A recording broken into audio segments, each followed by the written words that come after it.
Now friends, suppose आपको information दिया है, you are given opening stock ₹50,000, purchases are given 1,50,000, sales आपको दिया है 2 lakh and closing stock is 30,000. तो under different situations trial balance में कैसे इंफॉर्मेशन दिया होता है और कैसे हम लोग उसका ट्रीटमेंट, कैसे उसको इंटरप्रेट करेंगे, कैसे उसका ट्रीटमेंट हम अपने फाइनल अकाउंट्स में देखेंगे, वो समझते हैं. Under first situation,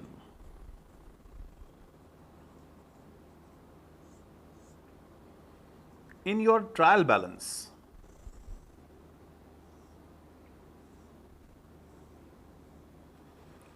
opening stock is given. This opening stock of 50,000 is given in trial balance itself. Purchase, वो भी आपको ट्रायल बैलेंस में ही दिया है 1,50,000. सेल्स भी ट्रायल बैलेंस में ही दिया है 2 lakh. And closing stock trial balance में नहीं दिया है, वो एज एडिशनल इंफॉर्मेशन एडजस्टमेंट में दिया हुआ है. That closing stock is 30,000. तो इसको देख के क्या समझ में आता है? सबसे पहले आपको what do you understand here? Sir, इसको देख के समझ में आता है क्लोजिंग स्टॉक ट्रायल बैलेंस में नहीं है. इसका मतलब ट्रायल बैलेंस में क्या लिखते हो फ्रेंड्स? जितने भी अकाउंट्स लेजर में आपने बनाए हैं उन सबके बैलेंस, जितने भी लेजर अकाउंट्स आपने प्रिपेयर किए हैं उन सबके balance. Closing stock trial balance में नहीं है, मतलब क्लोजिंग स्टॉक का कोई लेजर अकाउंट आपने बनाया नहीं है. No ledger account of closing stock is prepared. मतलब can be say here they are following periodic inventory system. यहां पे वो लोग पीरियोडिक इन्वेंट्री सिस्टम फॉलो कर रहे हैं to prepare their books of account to record inventory. Periodic inventory system में हम कोई inventory account prepare नहीं करते हैं. सभी items of inventory के लिए अलग account open करते हैं, like opening stock, like purchase, like sales. तो यहां पे periodic inventory system follow किया गया है. तो यहां पे opening stock, purchase separately trading account में transfer होगा, will be transferred separately to trading account. If we prepare a trading account here, अगर एक trading account prepare करें, opening stock trial balance में है, we will transfer that to trading account.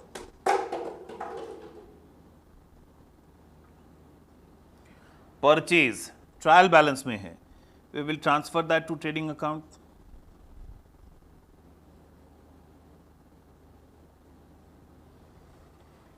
Sales transfer करेंगे to trading account.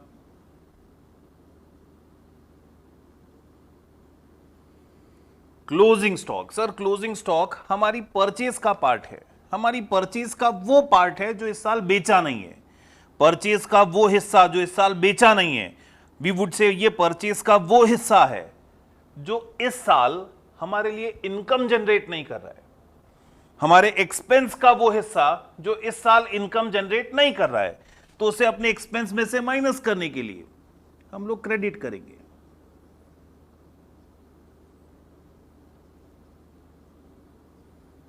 Expense में से minus करने के लिए हम लोग क्रेडिट करेंगे.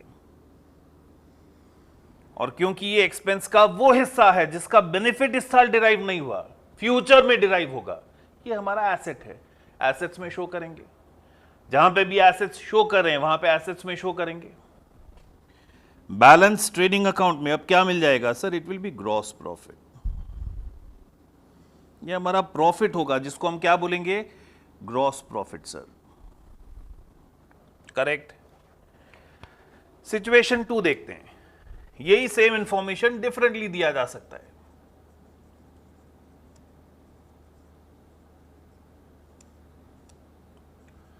जहां पे इन your trial balance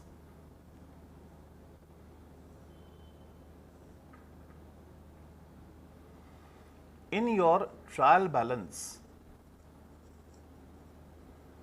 opening stock 50,000 दिया है, परचेज 1,50,000 दिया है, परचेज 1,20,000 दिया है,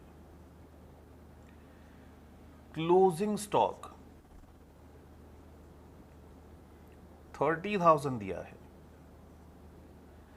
एंड सेल्स 2 लाख दिया है। ये सेम इंफॉर्मेशन है, यस, ये सेम इंफॉर्मेशन हमने डिफरेंटली ट्रायल बैलेंस में सबमिट किया है। सर ये सेम इंफॉर्मेशन तो नहीं लग रहा है, यहां पे परचेज का अमाउंट चेंज हो गया है। यस, परचेज क्यों चेंज हो गया है? क्योंकि what we would say, sir closing stock अगर ट्रायल बैलेंस में इंक्लूड हो गया है, still opening stock purchase account आपने अलग अलग रखा है, क्लोजिंग स्टॉक अगर ट्रायल बैलेंस में इंक्लूड हो गया है, तो हमको यहां परचेज नहीं दिया है, हमको एडजस्टेड परचेज दिया है। What we would say, sir purchase नहीं दिया है, we are given adjusted purchase. Sir ये एडजस्टेड परचेज क्या होता है? एडजस्टेड परचेज मतलब friends, opening stock plus purchase minus closing stock. Adjusted purchase मतलब वो हिस्सा परचेज का दिया है जो इस साल इनकम जनरेट करने में हेल्पफुल है। मतलब परचेज में ओपनिंग स्टॉक प्लस हो चुका है, परचेज में से क्लोजिंग स्टॉक माइनस हो चुका है। That adjusted purchase is given. Remember, opening stock अगर आपको परचेज में ऐड करना है, if you want to add opening stock to purchase, journal entry क्या दोगे? ओपनिंग स्टॉक को परचेज में इंक्लूड करने के लिए जर्नल एंट्री क्या दोगे? सर ओपनिंग स्टॉक डेबिट होता है, एक्सपेंस है, डेबिट होता है, उसको बंद करना है, वो अकाउंट को क्लोज करना है, रिड्यूस करना है, तो ओपनिंग स्टॉक क्रेडिट करेंगे। परचेज एक दूसरा एक्सपेंस है, परचेज बढ़ जाएगा, ओपनिंग स्टॉक परचेज में ट्रांसफर करोगे तो परचेज बढ़ जाएगा, परचेज को और बढ़ाने के लिए उसको और डेबिट करेंगे। मतलब ये ओपनिंग स्टॉक को परचेज में ट्रांसफर करने के लिए जर्नल एंट्री अगर सोचें तो क्या पास हो जाएगा? सर जर्नल एंट्री हो जाएगा purchase account debit to opening stock. Transferring entry क्या हो जाएगा? To transfer opening stock to purchase, entry क्या बन जाएगा? Purchase account debit to opening stock. सोचो अगर आप ये एंट्री पास कर देते हो, if you pass this entry, can I say opening stock account close हो जाएगा और वो परचेज में इंक्लूड हो जाएगा। यहां पे ट्रायल बैलेंस में देखो, क्या ओपनिंग स्टॉक परचेज हो गया, क्लोज हो गया है? क्या वो परचेज में इंक्लूड हो गया है? नहीं सर, ट्रायल बैलेंस में अभी भी ओपनिंग स्टॉक अकाउंट दिख रहा है। इसका मतलब हमने ये एंट्री अभी तक पास नहीं किया है, हमने ये एंट्री अभी तक पास नहीं किया है, वो ओपनिंग स्टॉक को परचेज में इंक्लूड नहीं किया है। सिमिलरली क्लोजिंग स्टॉक, उसे परचेज में इंक्लूड करना है, क्लोजिंग स्टॉक उसे परचेज में से माइनस करना है। तो सर क्लोजिंग स्टॉक तो अभी बुक्स में था ही नहीं। अगेन हम यहां पीरियोडिक इन्वेंटरी सिस्टम ही फॉलो कर रहे हैं, we are following periodic inventory system. मतलब हमने थ्रू आउट द ईयर कोई इन्वेंटरी अकाउंट अपनी बुक्स में प्रिपेयर नहीं किया है, थ्रू आउट द ईयर हमने कोई स्टॉक का अकाउंट बुक्स में प्रिपेयर नहीं किया है। It is only at the end of the year, जब साल पूरा हो रहा था, ट्रायल बैलेंस बनाने से जस्ट पहले हमने क्लोजिंग स्टॉक को परचेज में इंक्लूड कर दिया, क्लोजिंग स्टॉक को परचेज में से माइनस कर दिया, क्योंकि क्लोजिंग स्टॉक हमारे परचेज का वो हिस्सा था जो इस साल इनकम जनरेट नहीं कर रहा है, तो उसे एक्सपेंस में से माइनस कर दिया, रिड्यूस कर दिया, परचेज को कम कर दिया। मतलब परचेज क्या होता है सर? परचेज एक्सपेंस होता है, डेबिट होता है, कम करना है तो उसको क्रेडिट करना पड़ेगा। यस सर, तो एंट्री क्या पास करना पड़ेगा? For including closing stock in purchase, entry क्या देना पड़ेगा? एंट्री हो जाएगा sir closing stock account debit which is an asset for us to purchase. सोचो थोड़ा, अगर ये एंट्री से पहले क्लोजिंग स्टॉक ट्रायल बैलेंस में होता है क्या? पीरियोडिक इन्वेंटरी सिस्टम फॉलो कर रहे हैं, क्लोजिंग स्टॉक ट्रायल बैलेंस में होता है क्या? नहीं। जैसे ही ये एंट्री पास करोगे आपका परचेज रिड्यूस हो जाएगा, क्लोजिंग स्टॉक नाम का एक अकाउंट बुक्स में आ जाएगा। तो ये एंट्री पास करने के बाद आप ट्रायल बैलेंस बनाओगे तो ट्रायल बैलेंस में क्लोजिंग स्टॉक अकाउंट का बैलेंस भी दिखेगा ना। मतलब फ्रेंड्स, अगर क्लोजिंग स्टॉक ट्रायल बैलेंस में दिख रहा है तो वी वुड से ये एंट्री पास हो चुका है। ओपनिंग स्टॉक दिख रहा है मतलब वो ओपनिंग स्टॉक क्लोज करके परचेज में ट्रांसफर नहीं हुआ है, हमने ये एंट्री पास नहीं किया है। क्लोजिंग स्टॉक दिख रहा है, क्लोजिंग स्टॉक कब दिखेगा? जब उसका एडजस्टमेंट एंट्री हमने पास कर दिया है, उसे परचेज में से माइनस करके क्लोजिंग स्टॉक अकाउंट में डाल दिया है। तो कैन आई नाउ से ये जो परचेज 1,20,000 दिया है इसमें ओपनिंग स्टॉक अभी तक ऐड नहीं हुआ है लेकिन क्लोजिंग स्टॉक माइनस हो चुका है। ओरिजिनली आपका परचेज कितना था? 1,50,000, क्लोजिंग स्टॉक माइनस हो गया है 30, इसलिए परचेज कितना दिख रहा है? 1,20,000। तो हमको यहां परचेज नहीं, परचेज माइनस क्लोजिंग स्टॉक दिया हुआ है ना। Correct sir. तो ट्रेडिंग अकाउंट अगर हम प्रिपेयर करें तो उसमें इफेक्ट्स कैसे शो करेंगे? To find out our gross profit, trading account अगर प्रिपेयर करें तो ओपनिंग स्टॉक अकाउंट दिख रहा है, वो ट्रेडिंग में ट्रांसफर करेंगे एज आर एक्सपेंस 50,000। परचेज दिख रहा है which is not actually purchase, which is purchase minus closing stock 1,20,000। Sales दिख रहा है 2 लाख। और क्या ट्रेडिंग में क्रेडिट साइड शो करोगे क्लोजिंग स्टॉक? नहीं, वो तो ऑलरेडी परचेज में से माइनस हो गया है ना। क्या वापस से शो करने की जरूरत है? नहीं है सर। ट्रेडिंग अकाउंट क्लोज करेंगे, ग्रॉस प्रॉफिट फाइंड कर लेंगे।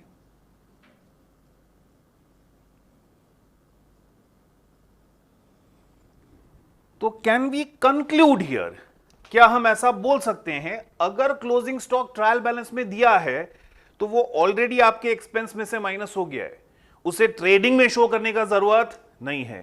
क्लोजिंग स्टॉक ट्रायल बैलेंस में दिया है तो वो डायरेक्टली एसेट्स में शो किया जाएगा। Closing stock account will appear in assets only.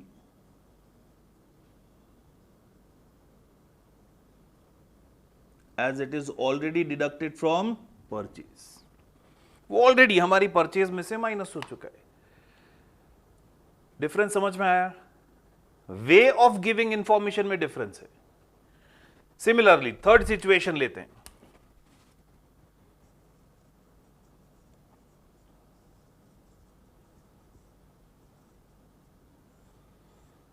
Situation 3 में इन योर ट्रायल बैलेंस,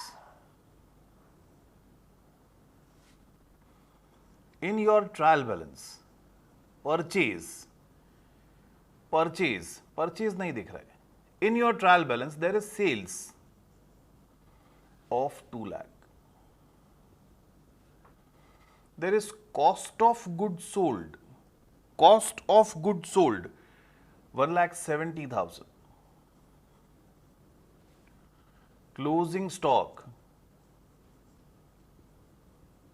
30,000।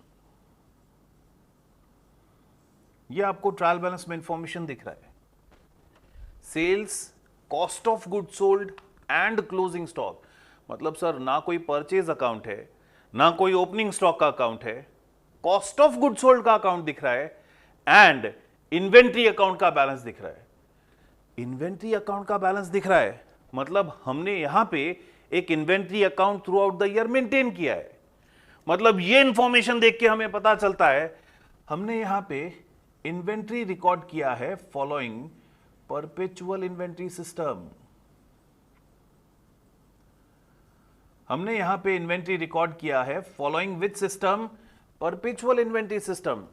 याद करो, परपेचुअल इन्वेंट्री सिस्टम बनाते हो तो ही तो आप at the time of sale जितना भी गुड्स बेचा है, उसका कॉस्ट इन्वेंट्री में से निकाल के एक अलग अकाउंट में डाल देते हो, cost of goods sold account में। तो cost of goods sold account दिया है and closing stock account trial balance में दिया है, ये दोनों इंडिकेट करता है हमने इन्वेंट्री मेंटेन किया है by which system, perpetual inventory system. Perpetual inventory system से अगर इन्वेंट्री अकाउंट मेंटेन किया है तो हम कंक्लूड कर सकते हैं ट्रेडिंग अकाउंट में, in our trading account sales हम लोग ट्रांसफर करेंगे, सेल्स 2 लाख ट्रांसफर करेंगे and we will compare this sales directly with cost of good sold, directly with cost of good sold will get our gross profit. Sales को सीधा cost of good sold से compare करेंगे और gross profit find कर लेंगे। Closing stock का जो balance दिया है sir, that is our asset, the closing stock in trial balance will appear in assets only.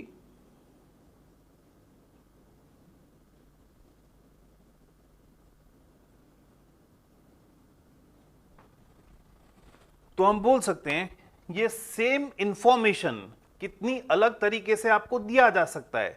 Periodic inventory system जहां ओपनिंग स्टॉक, परचेज, सेल्स दिया था, क्लोजिंग स्टॉक एक इंफॉर्मेशन एडजस्टमेंट की तरह दिया था। पीरियोडिक इन्वेंटरी सिस्टम में आपको परचेज नहीं, एडजस्टेड परचेज दिया था, तो हमने इंप्लीकेशन क्या होगा वो देखा। परपेचुअल इन्वेंटरी सिस्टम अगर फॉलो किया है तो ट्रायल बैलेंस में इंफॉर्मेशन कैसे दिया होगा वो हमने देखा। Are you getting the same profit? Yes, तरीका इंफॉर्मेशन देने का खाली चेंज हो रहा है। I hope you are getting this, difference समझ में आ रहा है। क्लोजिंग स्टॉक कब ट्रायल बैलेंस में दिया होता है, कब वो ट्रायल बैलेंस में नहीं होता है। ट्रायल बैलेंस में होता है तो उसका क्या ट्रीटमेंट होगा, क्या होगा, खाली एक ही ट्रीटमेंट होगा, asset side sir. Trial balance में नहीं दिया है तो दो ट्रीटमेंट होगा सर, परचेज में से, एक्सपेंस में से माइनस करेंगे एंड एसेट्स में शो करेंगे। तो आप लोग ये स्क्रीन पॉज करके तीनों सिचुएशन कॉपी करेंगे।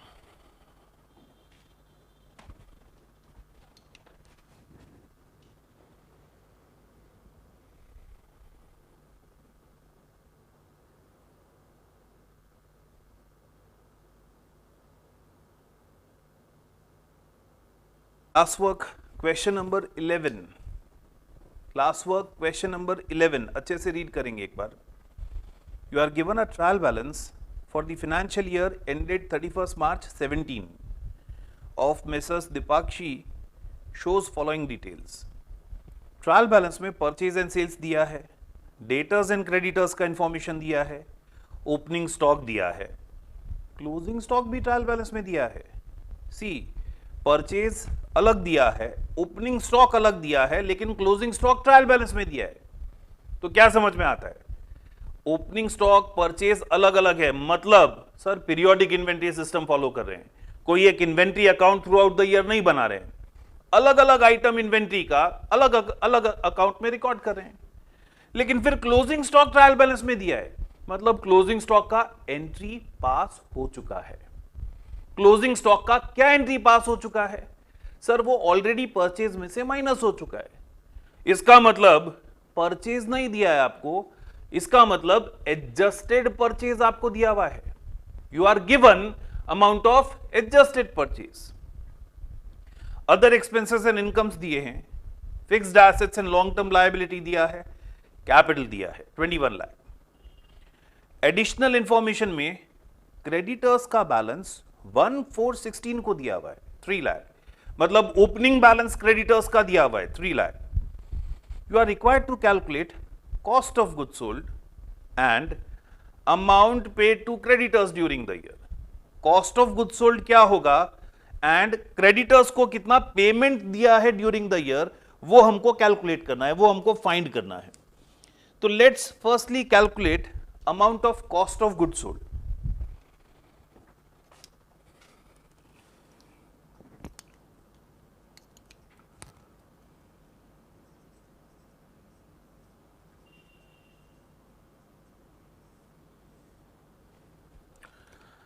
हमको यहां तक एक क्लैरिटी है, we are having one clarity, what, since opening stock appears in trial balance, it implies what? It is still not added to purchases. Correct है. Second information, since closing stock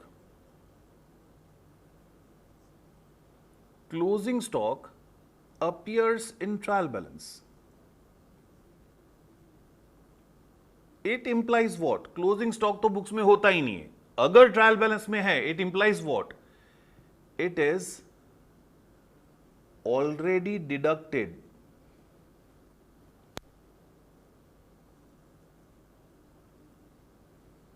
from purchases.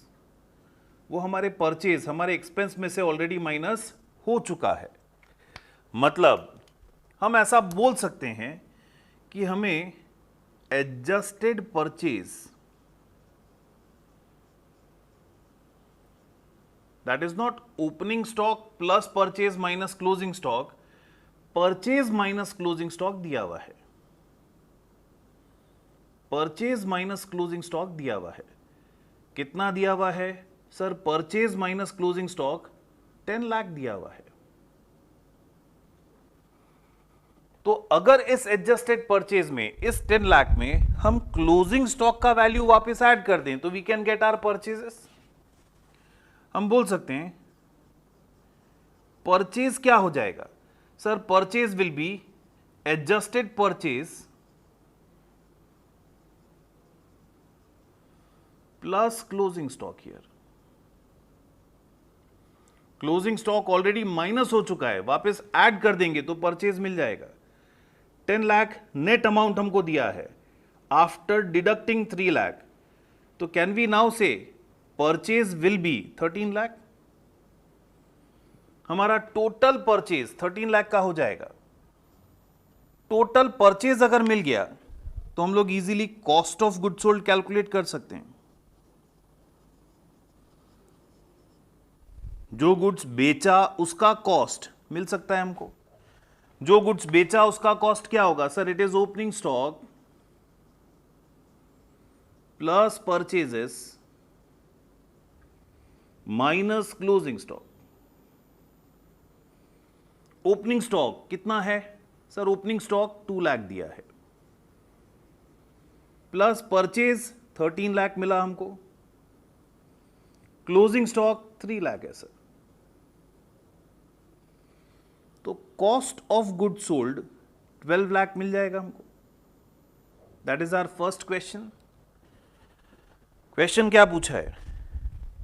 You are required to calculate cost of good sold. तो we have calculated cost of good sold.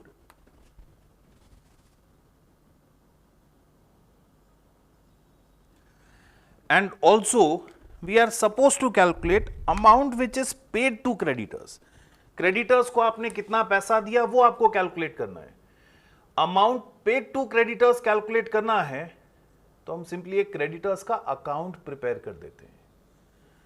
We will prepare a creditors account to calculate amount paid to creditors. Now in creditors account last trial balance के नीचे first information, opening balance 1 April को कितना था? That is given 3 lakh rupees sir. 1 April को opening balance कितना था? It was 3 lakh. What will increase your creditors? Sir जो भी परचेज ड्यूरिंग द ईयर किया है वो परचेज के कारण हमारे क्रेडिटर्स बढ़ जाएंगे. What will increase your creditors? Sir purchases made during the year will increase our creditors. Sir credit purchase made during the year will increase our creditors.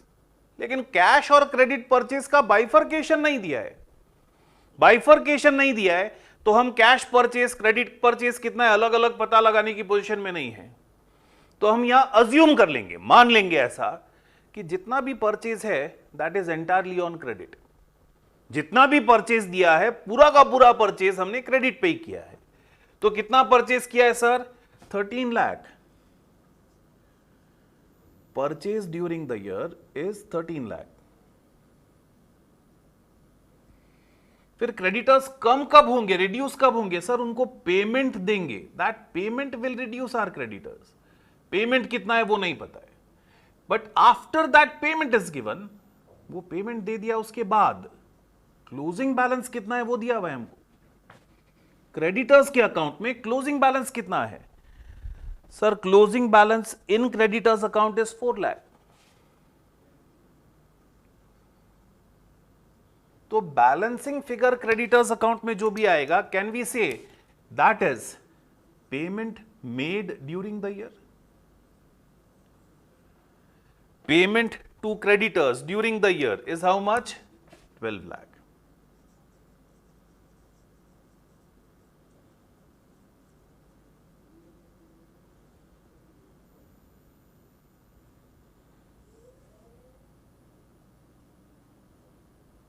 So purchase 13 lakh का मिला, कॉस्ट ऑफ गुड सोल्ड हमको 12 लाख मिला, and also payment made to creditors during the year is also 12 lakh.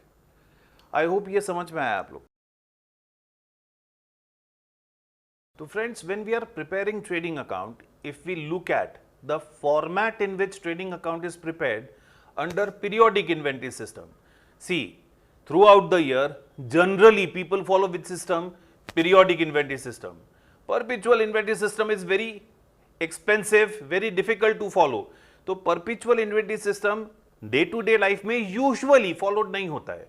Generally people कौन सा follow करते हैं system? Periodic inventory system.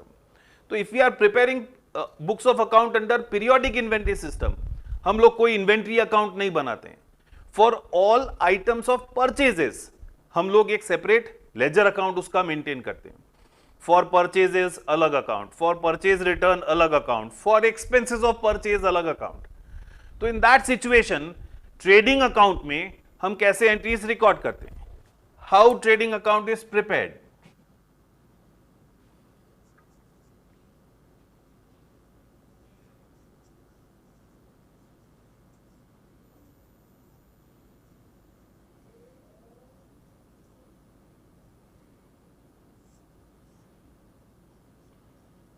अब कोई पूछे आपसे, सर ट्रेडिंग अकाउंट बना क्यों रहे हो?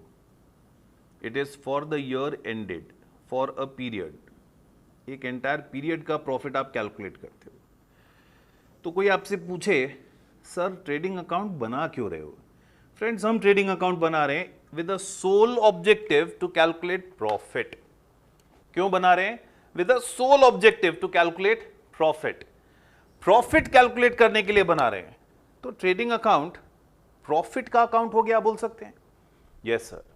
और ट्रेडिंग अकाउंट क्योंकि प्रॉफिट का अकाउंट है, इट इज आर एक्सपेंस और income account, it is our nominal account, it is our nominal account. And remember, जितने भी एक्सपेंस और इनकम के अकाउंट्स हैं, जितने भी नॉमिनल अकाउंट्स हैं, वो सारे इस साल क्लोज हो जाते हैं, बंद हो जाते हैं। उनका बैलेंस कभी भी नेक्स्ट ईयर की बुक्स में कैरी फॉरवर्ड नहीं होता है। तो जितने भी नॉमिनल अकाउंट्स हैं, जितने भी एक्सपेंस और इनकम के अकाउंट हैं, which helps us to find gross profit, वो सारे के सारे अकाउंट्स क्लोज करने और उनको क्लोज करके हमें इस अकाउंट में ट्रांसफर करना है। वो सारे अकाउंट्स बंद करने हैं, क्लोज करने हैं और उनको यहां ट्रांसफर करना है। तो उन सबको बंद करके इधर ट्रांसफर करने के लिए एक एंट्री देना पड़ेगा ना, ट्रांसफर एंट्री देना पड़ेगा ना। हम उसको बोलते हैं क्लोजिंग एंट्री देना पड़ेगा ना।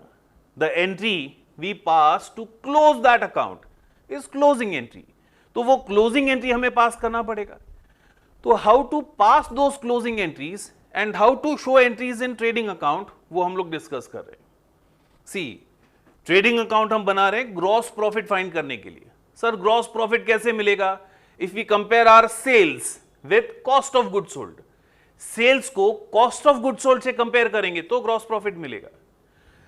पीरियोडिक इन्वेंटरी सिस्टम है तो cost of good sold account नहीं है बुक्स में, लेकिन कॉस्ट ऑफ गुड सोल्ड का हर एक एलिमेंट अलग अलग अकाउंट में है। ओपनिंग स्टॉक अलग अकाउंट में है, परचेज अलग अकाउंट में है, परचेज एक्सपेंस अलग अकाउंट में है। तो वो सारे अलग अलग एलिमेंट्स क्लोज करके ट्रेडिंग में ट्रांसफर करेंगे, कंपेयर करेंगे उसको सेल से, ग्रॉस प्रॉफिट मिल जाएगा हमको। स्टार्ट करते हैं।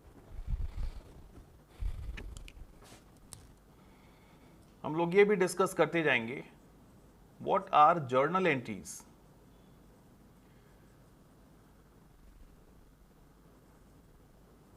required to be passed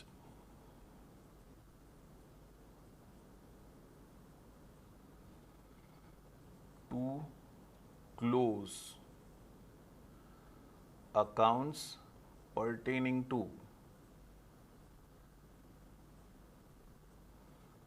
calculation of gross profit।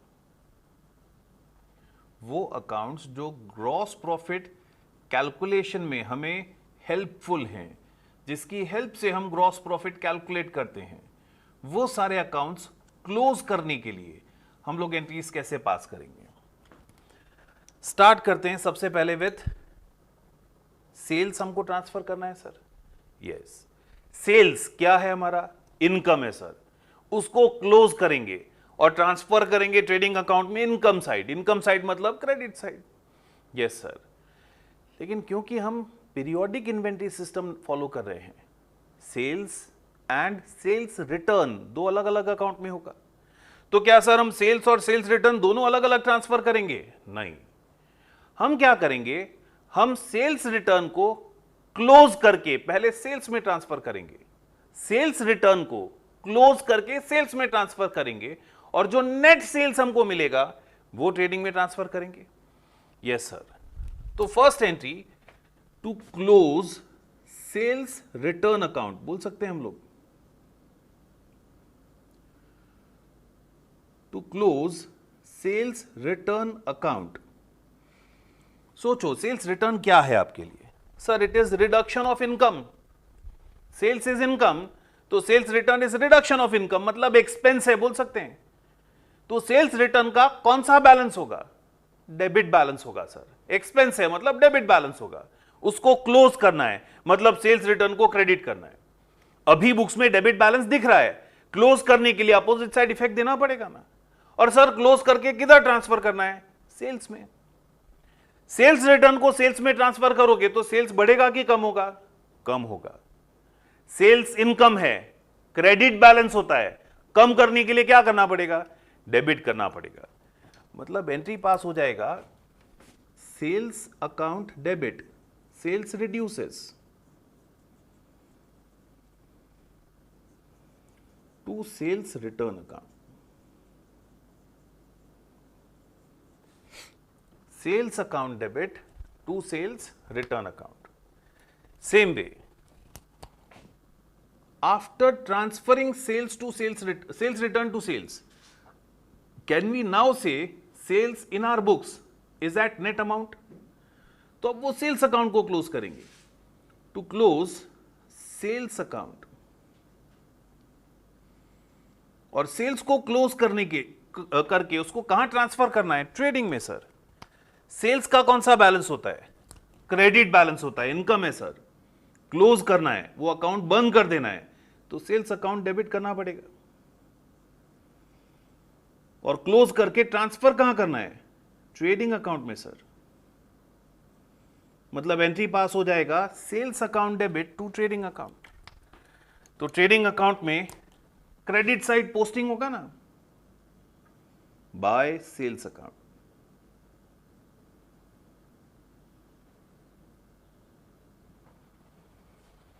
Same way sales को कंपेयर किससे करना है sir? Cost of good sold से, मतलब opening stock plus purchase minus closing stock से। तो अब एक एक करके हम लोग कॉस्ट ऑफ गुड सोल्ड के सारे एलिमेंट ट्रांसफर करेंगे। ट्रांसफर करते हैं सबसे पहले ओपनिंग स्टॉक।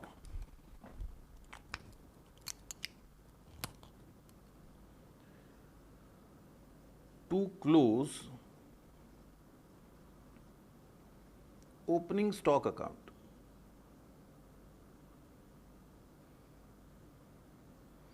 वापस से सोचो फ्रेंड्स, ओपनिंग स्टॉक क्या है? सर ये वो परचेज है जो लास्ट ईयर किया था लेकिन लास्ट ईयर बिका नहीं था। वापस सर, ये वो परचेज है जो लास्ट ईयर किया था लेकिन लास्ट ईयर बिका नहीं था, मतलब लास्ट ईयर इस एक्सपेंस का बेनिफिट डिराइव नहीं हुआ था, हमने लास्ट ईयर इसे परचेज में से माइनस कर दिया था। लास्ट ईयर क्योंकि बेनिफिट डिराइव नहीं हुआ था, इसे लास्ट ईयर एसेट माना था। सर ये गुड्स जो लास्ट ईयर नहीं बिका था कब बिकेगा? इस साल बिकेगा सर। इस साल बिकेगा मतलब इस साल बेनिफिट डिराइव हो जाएगा, और इस साल बेनिफिट डिराइव हो जाएगा तो कैन वी से ये इस साल का एक्सपेंस है, खर्चा है? Yes sir. तो can I conclude opening stock मतलब अपना एक्सपेंस, वो पेमेंट जो लास्ट ईयर किया था लेकिन बेनिफिट इस साल डिराइव हो जाएगा। तो ओपनिंग स्टॉक इस साल का खर्चा है, ओपनिंग स्टॉक का डेबिट बैलेंस है, खर्चा है, क्लोज करना है। अभी क्लोज करने के लिए क्रेडिट करेंगे, और ट्रांसफर कहां पे करेंगे? सर ट्रांसफर करेंगे टू ट्रेडिंग अकाउंट, मतलब एंट्री पास करेंगे trading account debit to opening stock account, trading account debit to opening stock account. तो ट्रेडिंग अकाउंट में डेबिट साइड पोस्टिंग होगा to opening stock account.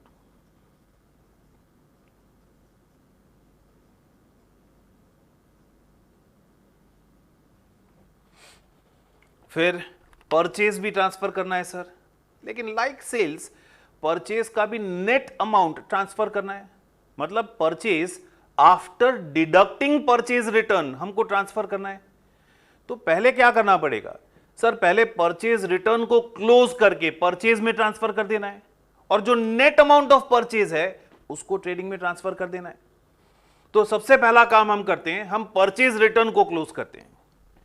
First we will pass closing entry of purchase return to close purchase return account.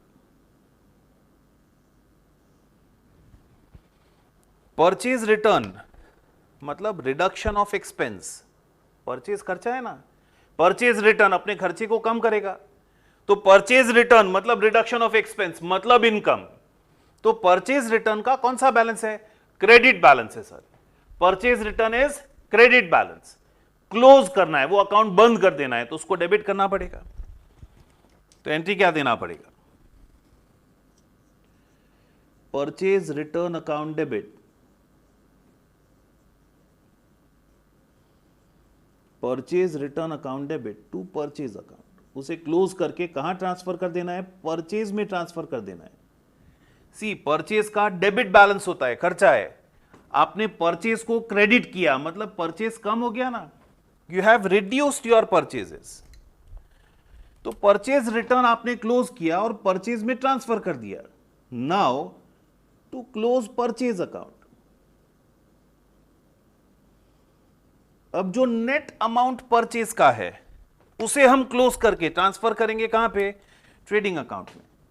So to close purchase account entry क्या pass कर देंगे सर? Entry हो जाएगा trading account debit to purchases,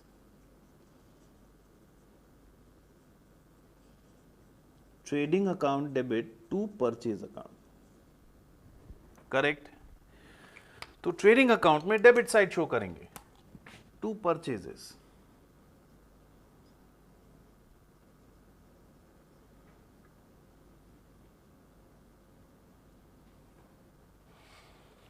same way for purchase expenses. See perpetual inventory system था, तो purchase से related expenses inventory account में ही डेबिट करते थे, परचेज से related expense inventory to cash entry pass करते थे, उसका कोई अलग अकाउंट बनता ही नहीं था।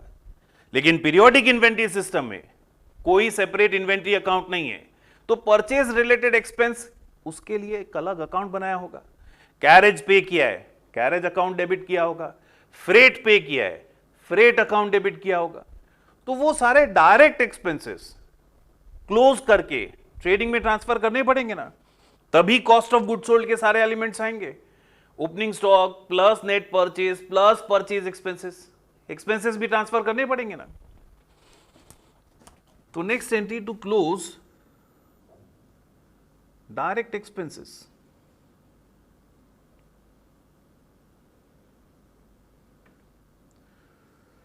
अगेन एक्सपेंस है तो उसका कौन सा बैलेंस होता है सर? एक्सपेंस है तो उसका डेबिट बैलेंस होता है, क्लोज करना है मतलब एक्सपेंस अकाउंट को क्रेडिट करना है। एंट्री पास करेंगे trading account debit, trading account debit to expenses account.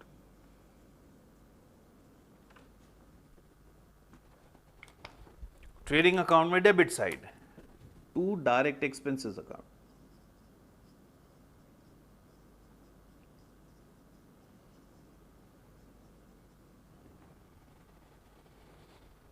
तो opening stock plus purchase plus direct expense, will that be your cost of good sold?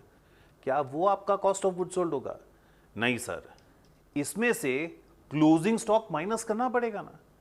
वो गुड्स जो नहीं बिका, अपनी टोटल कॉस्ट में से वो अनसोल्ड गुड्स का कॉस्ट हटा देना पड़ेगा, तो कॉस्ट ऑफ गुड सोल्ड मिलेगा. तो सर वो क्लोजिंग स्टॉक क्या ट्रायल बैलेंस में होगा? नहीं, पीरियोडिक इन्वेंटरी सिस्टम है, वो क्लोजिंग स्टॉक अभी ट्रायल बैलेंस में नहीं होगा. वो क्लोजिंग स्टॉक का कोई लेजर अकाउंट अभी बुक्स में प्रिपेयर्ड नहीं होगा, उसे बुक्स में लाना पड़ेगा, उसे क्रिएट करना पड़ेगा. मतलब फॉर क्लोजिंग स्टॉक हम ये नहीं बोलेंगे हम क्लोजिंग एंट्री पास कर रहे हैं. For closing stock we would say we will pass an adjustment entry. तो हम लोग एक एडजस्टमेंट एंट्री क्लोजिंग स्टॉक का पास करेंगे, not closing entry, adjustment entry of closing stock.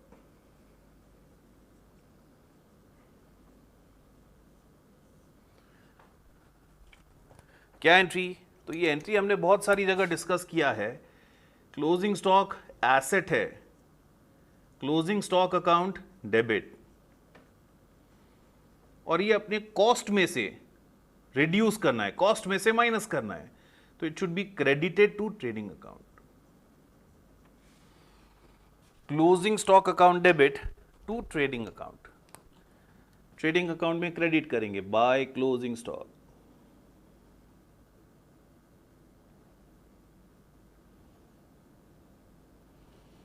अब ट्रेडिंग अकाउंट क्लोज करेंगे और जो बैलेंस ट्रेडिंग अकाउंट में मिलेगा, can we say that is our gross profit? That is difference between sales and cost of goods sold. Sales और COGS का difference है, वो हमारा ग्रॉस प्रॉफिट है.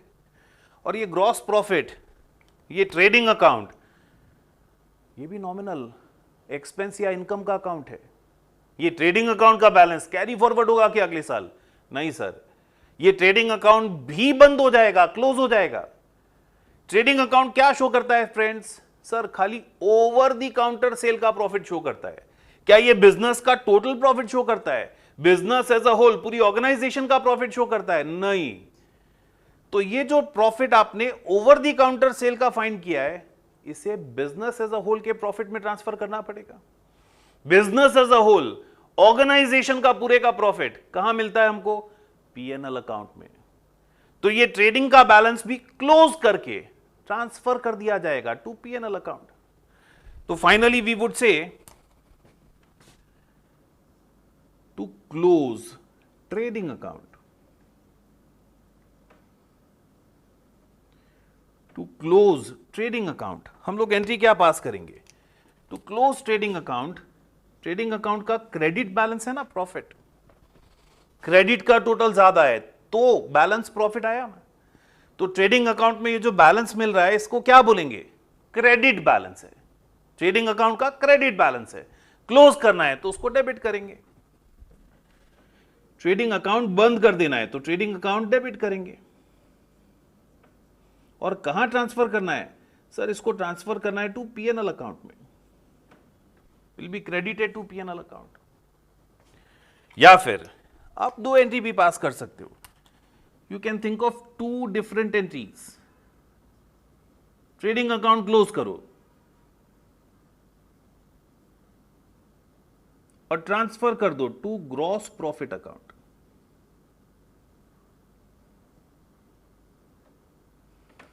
और फिर ग्रॉस प्रॉफिट अकाउंट क्लोज करके ट्रांसफर कर दो to PNL account. Gross profit account debit to PNL account. इस दोनों एंट्री को कंबाइन करोगे तो यही एंट्री बनेगा ना. तो you may pass these two separate entries, trading to gross profit and then you will transfer balance of gross profit to your PNL. तो ट्रेडिंग अकाउंट प्रिपेयर करने के लिए how entries are passed and how that account is prepared, I hope आप लोग को समझ में आया है। तो आप लोग स्क्रीन पॉज करके ये पूरा कॉपी करेंगे, फिर हम लोग एक एग्जांपल देखेंगे only on how to pass closing entries.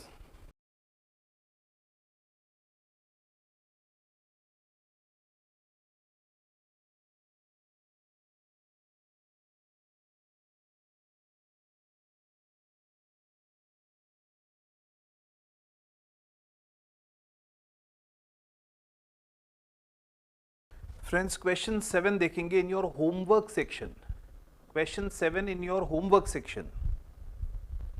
Homework section question 7 अगर आप देखें तो you are given information about some expenses and incomes, like opening inventory दिया है, परचेज दिया है, carriage inward is purchase expense, wages direct expense है, sales दिया है, return inward and return outward दिया है, and also you are given closing inventory. See, this is only an information provided. ये ट्रायल बैलेंस नहीं दिया है आपको, खाली इंफॉर्मेशन एक दिया है। सब लेजर अकाउंट्स के बैलेंसेस दिए हम बोल सकते हैं। From the above information you are suppose to prepare trading account of messrs ABC traders for the year ended 31st March 17, pass necessary closing entries in the journal proper of ABC traders. Necessary journal entries भी हमको pass करनी है।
Right friends, to start with हम cost of goods sold पे पहले concentrate करते हैं। Opening inventory दिया है, ओपनिंग स्टॉक दिया है।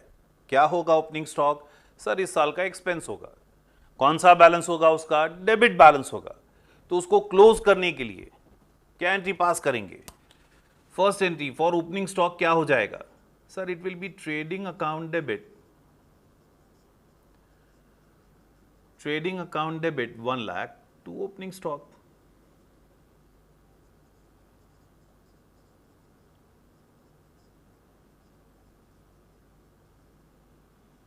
Trading account debit to opening inventory 1 lakh. तो ट्रेडिंग अकाउंट में हम लोग इसको शो करेंगे on debit side.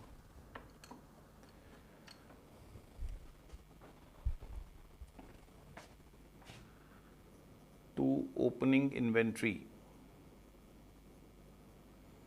to opening stock,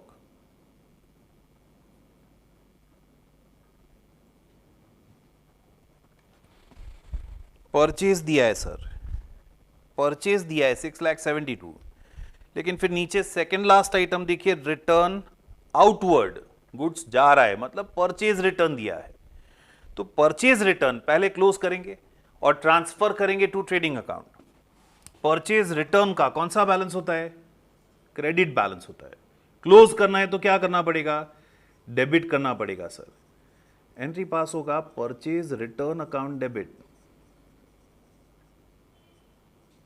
purchase return account debit to purchases account, purchase return account debit to purchases account 72,000। Purchase में से minus कर दिया है। परचेज 672 था, आपने 72,000 माइनस कर दिया है, तो अब नेट परचेजेस कितना बच गया? 6 लाख सर। तो वो नेट परचेज अब क्लोज करेंगे और ट्रांसफर कर देंगे टू ट्रेडिंग। एंट्री हो जाएगा trading account debit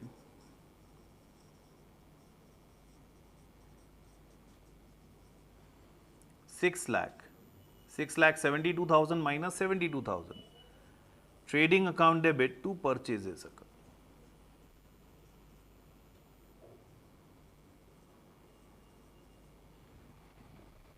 Trading account debit to purchase account.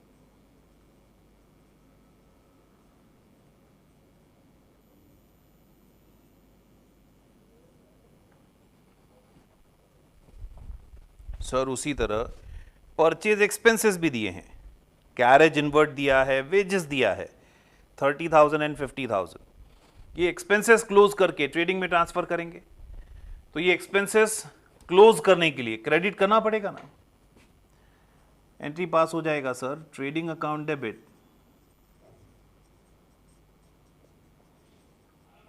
80,000 to carriage account 30,000 and to wages account 50,000. तो ट्रेडिंग अकाउंट में debit side to carriage, that is carriage inward,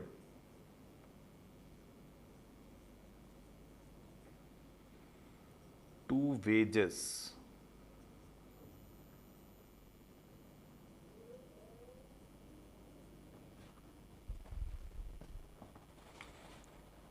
फिर sales दिया है, लेकिन सेल्स के नीचे सेल्स रिटर्न भी दिया है, return inward, goods are coming back. तो रिटर्न इनवर्ड, सेल्स रिटर्न पहले क्लोज करके सेल्स में ट्रांसफर करेंगे. सेल्स रिटर्न डेबिट होता है, एक्सपेंस है, डेबिट होता है, क्लोज करने के लिए क्रेडिट करना पड़ेगा ना. तो सेल्स रिटर्न का क्लोजिंग एंट्री क्या हो जाएगा sir? It will be sales account debit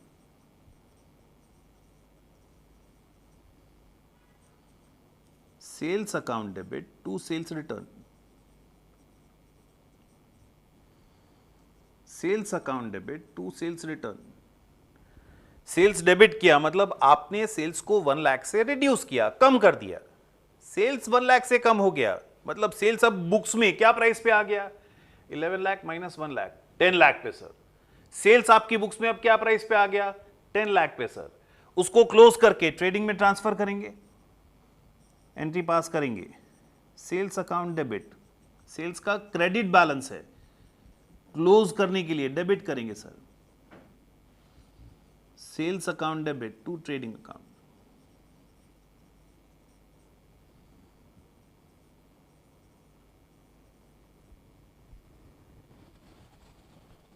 sales account debit to trading account.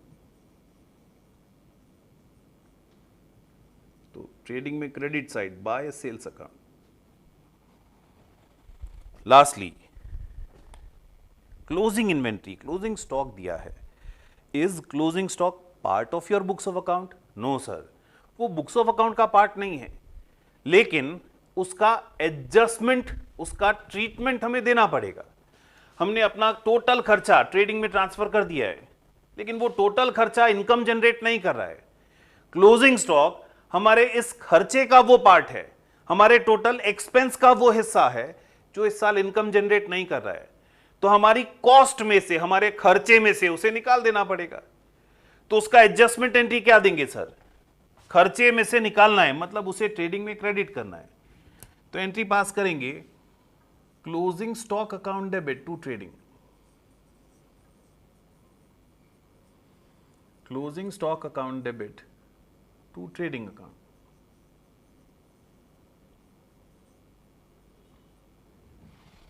Closing stock account debit to trading. How much is your closing inventory? 2 lakh.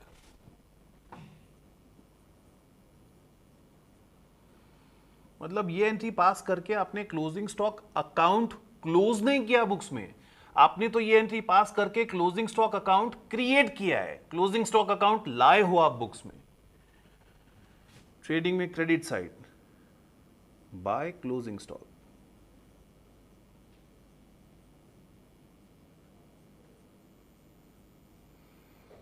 And after transferring all these items, ये सारी items transfer करने के बाद trading account में जो भी balance बच जाएगा will say that is our profit. जो भी बैलेंस बच जाएगा that is nothing but our gross profit. कितना बैलेंस है सर? 7,80,000। तो 12 lakh minus 7,80,000, 4,20,000 is balance in trading account, and this balance in trading account will be closed and transferred to P&L account, sir. तो trading account को close करने का क्या entry देंगे? It will be trading account debit to P&L.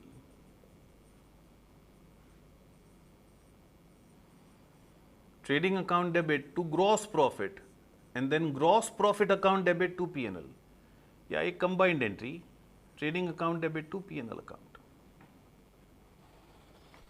तो कैसे हमने entries pass किया और फिर उसका पोस्टिंग ट्रेडिंग अकाउंट में किया है, होप आप लोग को समझ में आया होगा।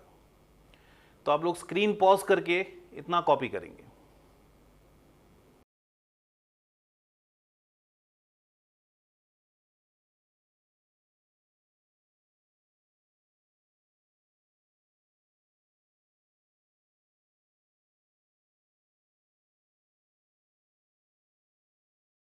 तो फ्रेंड्स, हम लोग यहां तक ऐसा कंक्लूड कर सकते हैं कि when we are preparing income statement, जब हम लोग इनकम स्टेटमेंट बना रहे हैं, we are calculating profits at 2 different level. हम लोग 2 डिफरेंट लेवल पे प्रॉफिट कैलकुलेट कर रहे हैं। हम लोग 2 डिफरेंट एस्पेक्ट प्रॉफिट के देख रहे हैं। We can say profit is calculated at 2 levels. First is profit from over the counter sale. क्या बोलते हैं उसको? Sir, we call it gross profit. हम लोग ग्रॉस प्रॉफिट कैलकुलेट करते हैं। कंसाइनमेंट सेल्स, कंसाइनमेंट का प्रॉफिट, ब्रांच सेल्स, ब्रांच का प्रॉफिट, मतलब हर एक सेगमेंट का हम लोग एक सेपरेट प्रॉफिट कैलकुलेट कर रहे हैं। And then we calculate profit of business as a whole. Profit of business as a whole मतलब पूरा ऑर्गेनाइजेशन का, पूरे बिजनेस का प्रॉफिट हम लोग कैलकुलेट करते हैं। ये जो प्रॉफिट है ये खाली एक सेगमेंट का प्रॉफिट शो करता है। ग्रॉस प्रॉफिट मतलब ओवर द काउंटर सेल का profit, consignment profit, consignment business का प्रॉफिट, ब्रांच प्रॉफिट, ब्रांच पे जो कमाया वो प्रॉफिट। ये एक पर्टिकुलर सेगमेंट का प्रॉफिट हमें रिप्रेजेंट करता है। जबकि बिजनेस एज अ होल का, पूरी ऑर्गेनाइजेशन का अगर हमें प्रॉफिट कैलकुलेट करना है तो वो प्रॉफिट हम लोग सेपरेटली कैलकुलेट करते हैं bye preparing an account called P&L account. Which account? P&L account. तो इन दैट अकाउंट हम लोग प्रॉफिट कैसे कैलकुलेट करते हैं?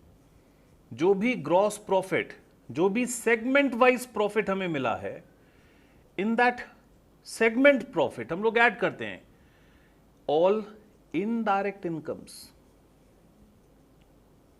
We add all indirect incomes and we deduct all indirect expenses. Indirect incomes and expenses हम लोग उसमें include करते हैं। फिर जो प्रॉफिट मिलता है that is profit of organisation as a whole, profit of business as a whole. And friends, this profit of business as a whole is actually called our net profit. तो क्या gross profit business as a whole का profit है? नहीं, वो एक segment का profit है। Net profit business as a whole का प्रॉफिट है, यस।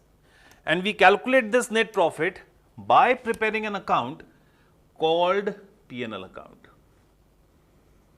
इट इज कैलकुलेटेड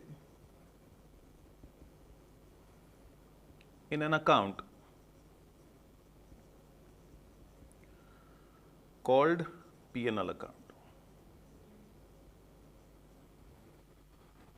तो फ्रेंड्स, P&L अकाउंट में जो भी सेगमेंट वाइज प्रॉफिट हमने कैलकुलेट किया है, that segment wise profit is transferred. उसमें इनडायरेक्ट इनकम्स ऐड होगी, इनडायरेक्ट एक्सपेंसेस माइनस होंगे, और फिर जो प्रॉफिट मिलेगा वो बिजनेस एज अ होल का प्रॉफिट है, वो हमारा नेट प्रॉफिट है। तो अब एक एक करके समझते हैं ये इनडायरेक्ट एक्सपेंसेस मतलब क्या sir? What do you mean by indirect expenses? Indirect incomes मतलब क्या? सी, वो एक्सपेंसेस जो डायरेक्टली हम उस सेगमेंट ऑफ बिजनेस से रिलेट कर सकते हैं वो हमारा डायरेक्ट एक्सपेंस है। वो एक्सपेंस जो डायरेक्टली उस सेगमेंट ऑफ बिजनेस से रिलेट कर सकते हैं, ओवर द काउंटर सेल से रिलेट कर सकते हैं, वो डायरेक्ट एक्सपेंस है। कंसाइनमेंट बिजनेस से रिलेट कर सकते हैं, वो direct expense of consignment business है। तो वो एक्सपेंसेस जो बिजनेस एज अ होल के लिए हमने पे किए, जो डायरेक्टली किसी पर्टिकुलर सेगमेंट से रिलेट नहीं कर सकते हैं, वो सारे इनडायरेक्ट एक्सपेंसेस हैं। जो पर्टिकुलर प्रोडक्ट की कॉस्ट में डायरेक्टली ऐड किए जा सके वो डायरेक्ट एक्सपेंस, जो प्रोडक्ट की कॉस्ट में डायरेक्टली ऐड नहीं कर सकते हैं वो इनडायरेक्ट एक्सपेंसेस। तो when we talk of indirect expenses,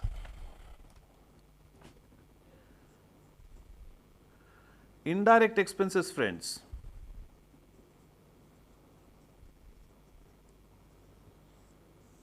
means expenses which cannot be directly related to that segment of business.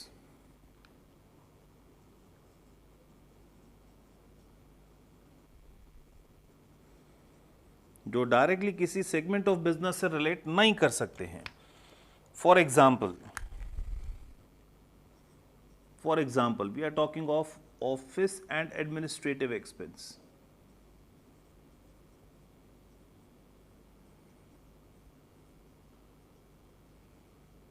Office and administrative expenses, business administer करने के लिए ऑफिस से रिलेटेड जो भी एक्सपेंसेस हैं, सैलरी हम लोग पे कर रहे हैं अकाउंटेंट को, क्लार्क को, रेंट पे कर रहे हैं बिजनेस प्रीमाइसेस का, इलेक्ट्रिसिटी एक्सपेंस है बिजनेस प्रीमाइसेस का, स्टेशनरी है, बुक्स ऑफ अकाउंट ऑडिट करवाने के लिए ऑडिट फीस हमने पे किया है, all these are office and administrative expenses.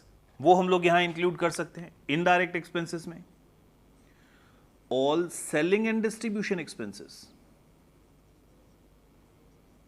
Goods बेचने के लिए जो भी खर्चा हम लोग कर रहे हैं, गुड्स डिस्ट्रीब्यूट करने के लिए जो भी खर्चा कर रहे हैं, कैरेज आउटवर्ड हमने पे किया है, एडवर्टीजमेंट एक्सपेंस हमने पे किया है, ट्रैवलिंग एक्सपेंसेस, ट्रैवल क्यों करते हैं sir? For selling goods, travelling expenses pay किया है, कमीशन पे किया है for selling goods, all these expenses can be related to sales. Discount allow किया है, is that for sales? Discount allow किया है, is that for sales? Sir discount दो type का होता है, trade discount that is to increase sales, to boost our sales, लेकिन वो डिस्काउंट तो हम बुक्स में शो करते ही नहीं है। हमारी बुक्स में जो डिस्काउंट है सर वो कैश डिस्काउंट है, एंड कैश डिस्काउंट अलाउ किया जाता है to recover cash early, sale करने के लिए नहीं, टू रिकवर फिनांस। तो cash discount is our finance cost, financial expenses, financial expense मतलब वो सारा खर्चा जो हमने पे किया है either to raise or to manage finance. Finance cost मतलब वो सारा खर्चा जो हमने पे किया है either to raise or manage our finance. Like sir discount allowed, अभी मैंने एग्जांपल दिया, any interest you are paying, interest जो भी आप पे कर रहे हो वो आपका बोरोइंग कॉस्ट है, बोरो करने के लिए खर्च किया है आपने। बैंक चार्जेस, बैंक क्या करती है सर? हमारा फिनांस मैनेज करती है, तो उसके लिए उसको चार्जेस पे कर रहे हैं, फिनांस कॉस्ट है। तो financial expenses and then all losses. Remember I told you difference between expense and loss. Payment किया है, या तो उसका बेनिफिट डिराइव हो गया या फ्यूचर में डिराइव होगा। अगर उसका बेनिफिट डिराइव हो गया हम उसको एक्सपेंस बोलते हैं। लेकिन सर अगर वो प्रॉपर्टी में डिस्ट्रक्शन हो गया, मतलब हमने पेमेंट दे दिया बट हमें पता है बेनिफिट फ्यूचर में भी डिराइव नहीं हो सकता है, प्रॉपर्टी इज डिस्ट्रॉयड, तो फिर वो पेमेंट हमारे लिए क्या हो गया? लॉस। तो वो लॉसेस भी इनडायरेक्टली हमारा खर्चा है, हमारी कॉस्ट को इंक्रीज करता है, वो भी हम लोग यहां पे ग्रॉस प्रॉफिट में से माइनस करते हैं। सो फ्रेंड्स हम बोल सकते हैं all expenses which are direct or indirect, all expenses whether direct or indirect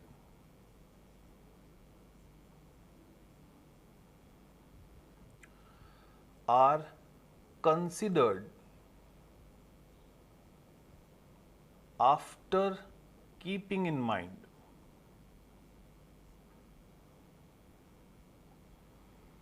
कौन से खर्चे हम लोग यहां पे कंसिडर करेंगे, क्या क्या फैक्ट्स ध्यान में रख के खर्चे कंसिडर करेंगे। सिंपली फ्रेंड्स 3 कंसेप्ट ध्यान रख के हम लोग अपने एक्सपेंस कंसिडर करेंगे। 3 एक्सपेंसेस हम लोग ध्यान में रखेंगे to consider our expense. 3 concepts हम लोग फॉलो करेंगे to record our expenses. Which 3 concepts are? periodicity, matching concept, accrual concept. Again, which 3 concept? Periodicity, matching, accrual. Which 3 concepts are? Periodicity, prudence and accrual. कौन से 3 concept ध्यान में रख के खर्चे रिकॉर्ड करने हैं यहां पे? Periodicity, prudence and accrual. तो हम ऐसा बोल सकते हैं, हम ऐसा कंक्लूड कर सकते हैं, expenses only should be of current year, that is due to periodicity concept। हम करंट ईयर का प्रॉफिट कैलकुलेट कर रहे हैं, तो करंट ईयर का प्रॉफिट तो तभी मिलेगा जब करंट ईयर की इनकम को करंट ईयर के एक्सपेंसेस से कंपेयर करेंगे, तो ही हमको प्रॉफिट मिल सकेगा। तो only current years expenses should be considered. Secondly, expenses should be considered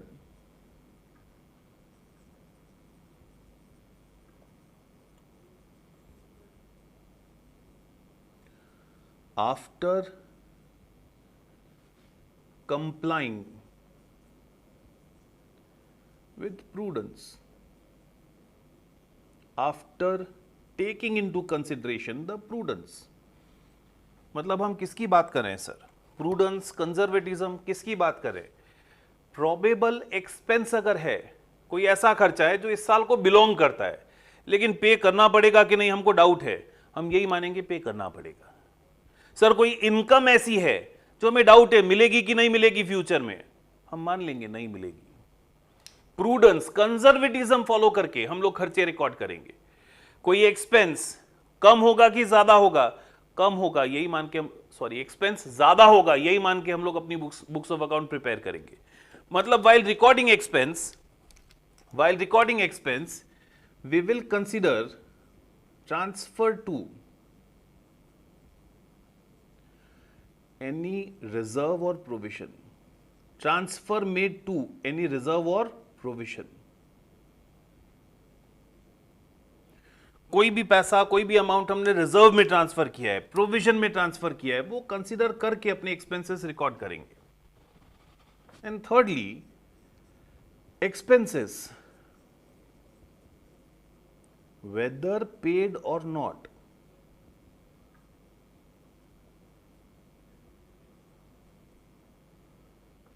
those expenses which are whether paid or not but have accrued in current year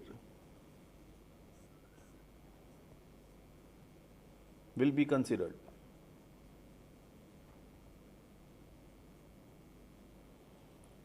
वो खर्चा हमने इस साल पे किया है कि पे नहीं किया है उससे मतलब नहीं है। अगर उसका बेनिफिट इस साल हमने डिराइव कर लिया है, अक्रू हो गया है इस साल, तो उसे इस साल हमको रिकॉर्ड करना है। Paid or not that is immaterial, पैसा दिया कि नहीं दिया वो अलग चीज है। अगर उसका बेनिफिट हमें इस साल मिल गया है तो वो इस साल की बुक्स में रिकॉर्ड होगा, तो वो हमारे प्रॉफिट में से डिडक्ट होगा to calculate profit of business as a whole. तो हम जो भी एक्सपेंस कंसिडर कर रहे हैं, हम बोल सकते हैं हम 3 चीजों को कंसिडर करके खर्चा कंसिडर करेंगे। पीरियोडिसिटी, करंट ईयर का खर्चा, प्रूडेंस, फ्यूचर प्रोबेबल एक्सपेंस होगा ऐसा मान के बुक्स में रिकॉर्ड करेंगे, एंड अक्रूवल, जिसका बेनिफिट मिल गया है उसे इस साल रिकॉर्ड करना है, भले वो पे किया हो या ना किया हो।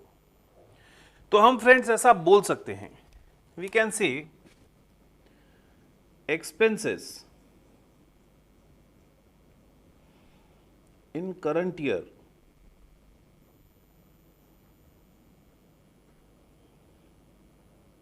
expenses in current year can be calculated as under. Current year में करंट ईयर का एक्सपेंस कितना है वो हम लोग कैलकुलेट कर सकते हैं as under.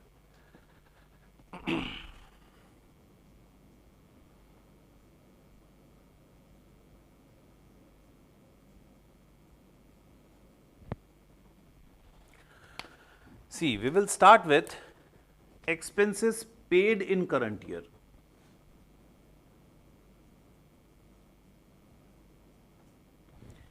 We will start with expenses paid in current year. वो expenses जो हमने current year में पे किए हैं उसी के लिए अभी तक बुक्स में एंट्री पास किया होगा. If you remember, throughout the year we maintain our books for expenses and income हम बात कर रहे हैं, हमने फंडामेंटल्स में पढ़ा था. Throughout the year we maintain our books on cash basis and it is only at the year end we convert those books prepared on cash basis into accrual basis. तो अभी तक year end तक throughout the year जब हम transactions record कर रहे थे हमने तो वही एक्सपेंस बुक्स में रिकॉर्ड किए होंगे जिसका पेमेंट दे दिया है.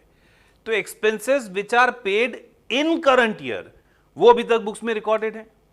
They are not necessarily for current year, जो इस साल में पे कर दिया है. अब पेमेंट सर इस साल में जो दिया है वो हो सकता है इस साल के लिए ही दिया हो, वो हो सकता है पिछले साल के लिए दिया हो, वो हो सकता है नेक्स्ट ईयर के लिए दिया हो. जो पेमेंट इस साल दे दिया है वो हमने बुक्स में रिकॉर्ड किया है. तो we will start with those expenses which are paid in current year. Now if there are those expenses which are of current year but not paid in current year, ऐसा कोई खर्चा है जिसका benefit current year में मिल गया है, benefit derive कर लिया है करंट ईयर में, पे नहीं किया है, तो वो डेफिनेटली ये पेमेंट में इंक्लूडेड नहीं है. लेकिन वो भी करंट ईयर को बिलोंग करता है ना, बेनिफिट डिराइव्ड इन करंट ईयर, तो वो भी हमारे एक्सपेंस में इंक्लूड होना चाहिए ना. Yes sir. तो that expense which has accrued in current year but not paid हम बोलेंगे अनपेड. वो ऐड कर देंगे इसमें, अनपेड एक्सपेंसेस ऐड कर देंगे. तो ये अनपेड एक्सपेंसेस हमारे एक्सपेंस में ऐड करने के लिए जर्नल एंट्री क्या पास करेंगे सोचो तो. ये अनपेड एक्सपेंसेस अभी तक रिकॉर्ड हुआ क्या बुक्स में? नहीं सर, अब रिकॉर्ड करना है. तो एक्सपेंस खर्चा है, डेबिट करेंगे, एक्सपेंस अकाउंट डेबिट. 2 पैसा गया क्या? कैश रिड्यूस हुआ क्या? नहीं सर, पैसा तो अभी पे करना बाकी है. पैसा पे करना बाकी है तो it creates a liability for us, हमारे लिए एक लायबिलिटी क्रिएट हो गया. Yes sir. तो it will be credited to unpaid expenses account. Unpaid expense नाम का एक लायबिलिटी बुक्स में ओपन कर देंगे. Expense account debit to unpaid expense. Similarly last year, पिछले साल अगर कोई एक्सपेंस अनपेड था तो जैसे इस साल हमने एंट्री पास किया है, लास्ट ईयर भी सेम ऐसा ही एंट्री पास किया होगा. वो लास्ट ईयर का अनपेड एक्सपेंस लास्ट ईयर के एक्सपेंस में इंक्लूड कर लिया होगा. But was that paid in last year? No sir. Pay कब किया होगा वो? सर पेमेंट तो इस साल दिया होगा. मतलब ये जो expense paid in current year है उसमें वो लास्ट ईयर का पेमेंट इंक्लूडेड होगा. वो पेमेंट जो हमने इस साल दिया है बट फॉर लास्ट ईयर, क्या वो इस साल के एक्सपेंस में इंक्लूड होना चाहिए? क्या वो करंट ईयर के एक्सपेंस में कंसीडर होना चाहिए? नहीं. Expenses should only be of current year. So that expense, I would say that payment which is given for last year and included in payment of this year should be deducted. वो minus हो जाना चाहिए. Less कर देंगे. Unpaid expenses. This is in current year. And these are in previous year. those expenses which are unpaid in previous year would have been paid in current year. They are included in payments of this year. लेकिन वो इस साल का खर्चा नहीं है, हम लोग माइनस कर देंगे। एंट्री क्या पास करेंगे, सोचो सर, लास्ट ईयर अगर हमने ये एंट्री पास किया है पिछले साल, तो ये लायबिलिटी, ये अनपेड एक्सपेंस नाम का लायबिलिटी अभी हमारी बुक्स में दिख रहा होगा। क्योंकि इस साल पे कर दिया है, अब वो अनपेड नहीं है, तो वो अनपेड एक्सपेंस का लायबिलिटी क्लोज करेंगे हम लोग। अनपेड एक्सपेंस का लायबिलिटी क्लोज करेंगे, एंट्री पास करेंगे अनपेड एक्सपेंस अकाउंट डेबिट, और इस साल के एक्सपेंसेस में से माइनस करना है to expenses account, unpaid expenses account debit to expenses account. Same way, इस साल अगर हमने कोई पेमेंट दे दिया है which is for next year, payment इस साल दे दिया है लेकिन उसका बेनिफिट इस साल डिराइव नहीं हुआ, that payment given in this year is for next year, benefit will be derived in future in next year, तो उसे तो इस साल का खर्चा मानते ही नहीं है, तो उसे इस साल के एक्सपेंस में से माइनस करना है, रिड्यूस करना पड़ेगा अपना एक्सपेंस, और उसे एक एसेट अकाउंट में ट्रांसफर करना है। Payment given, benefit not received, will be received in future, तो उसे तो एक एसेट अकाउंट में ट्रांसफर करना है। तो एंट्री क्या देना है, expense paid in current year for next year, prepaid expense, we'll call it prepaid expenses. तो prepaid expenses in current year can we say will be deducted from expenses in this year, वो इस साल के expense में से minus हो जाएगा। Entry क्या पास हो जाएगा सर, एंट्री हो जाएगा prepaid expense account debit,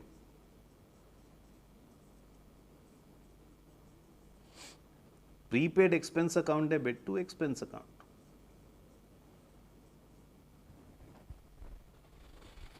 And similarly, if there is any expense which was prepaid in last year, कोई ऐसा खर्चा है जो पिछले साल एडवांस में दे दिया था, किस साल के लिए दिया होगा सर, पिछले साल एडवांस में दिया था, मतलब वो पेमेंट तो इस साल के लिए दिया होगा। लास्ट ईयर एडवांस दिया था तो payment is for this year, क्या इस साल वापस दिया होगा सर, नहीं, मतलब इस साल जो हमने पेमेंट किया है ये उसमें इंक्लूडेड नहीं है, खर्चा इस साल का है लेकिन पेमेंट में इंक्लूडेड नहीं है, तो इस साल वापस ऐड करना पड़ेगा आपको। Since it is not included in payment of this year, it will be added to expense of this year, तो हम बोलेंगे prepaid expenses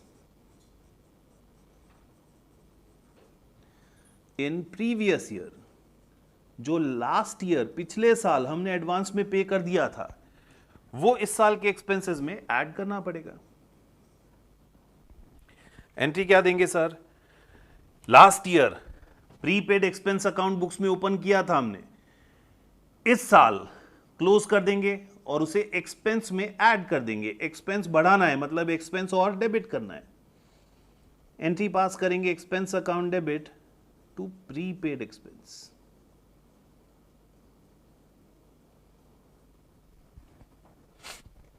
expense account debit to prepaid expense, और एक्सपेंस अकाउंट में अब जो बैलेंस बच जाएगा we will say that is our expense of current year, और वो हम ट्रांसफर कर देंगे to PNL, amount transferred to PNL account. Expense account में अब जो बैलेंस बच जाएगा वो हमारा इस साल का खर्चा है, वो हम ट्रांसफर कर देंगे टू पीएनएल। तो ये जो चेंजेस इस साल के पेमेंट में हमने किए, this was payment in this year, ये ट्रायल बैलेंस में दिया होगा। ये जो चेंजेस हमने इस साल के एडजस्टमेंट में किए, वो चेंजेस करने के लिए जो एंट्रीज हमें पास करनी पड़ती है, I am talking of these entries, अपने एक्सपेंस में चेंजेस करने के लिए जो एंट्रीज पास करनी पड़ती है, हम उसको बोलते हैं एडजस्टमेंट एंट्रीज। एक्सपेंस अकाउंट में एडजस्टमेंट करने के लिए जो एंट्रीज हमें पास करनी पड़ी, we will call them adjustment entries. तो expense account will be transferred to PNL after making all necessary adjustments. Correct है। मतलब बहुत ध्यान से सुनना क्या बोल रहा हूं। मतलब सर अनपेड एक्सपेंस या प्रीपेड एक्सपेंस, अनपेड एक्सपेंस या prepaid expense of current year trial balance में नहीं दिया है, मतलब वो अनपेड एक्सपेंस या प्रीपेड एक्सपेंस का कोई एंट्री पास नहीं हुआ है। अनपेड एक्सपेंस या प्रीपेड एक्सपेंस ट्रायल बैलेंस में दे दिया है, मतलब सर ट्रायल बैलेंस बनाने से पहले हमने ये अनपेड एक्सपेंस और prepaid expense of current year का एंट्री पास कर दिया है। क्या बोला, समझ में आया?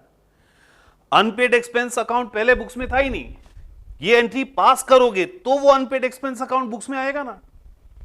तो अगर अनपेड एक्सपेंस या प्रीपेड एक्सपेंस ट्रायल बैलेंस में नहीं है, मतलब उसका कोई एडजस्टमेंट एंट्री अभी तक पास नहीं हुआ, हमको करना पड़ेगा।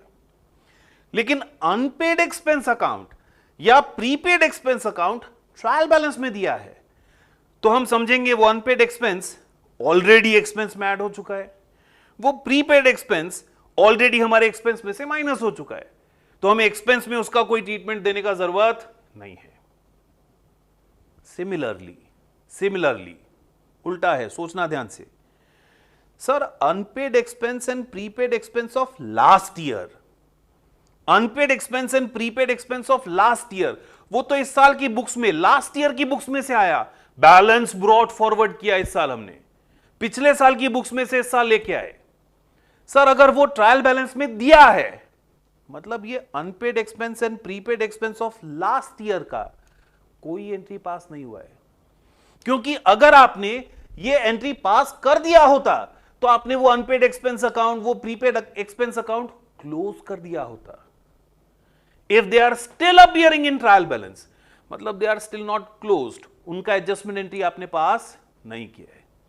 And if they are not there in trial balance, मतलब वो unpaid expense of last year minus हो चुका है, वो prepaid expense of last year already add हो चुका है, हमको उसका कोई ट्रीटमेंट नहीं देना है।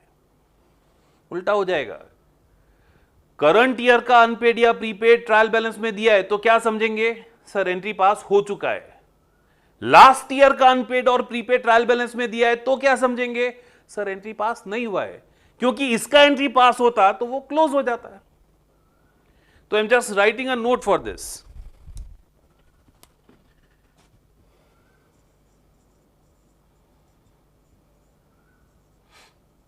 If current year's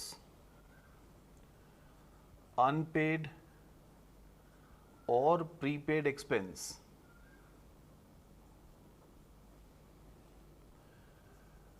appears in trial balance, it means its adjustment entry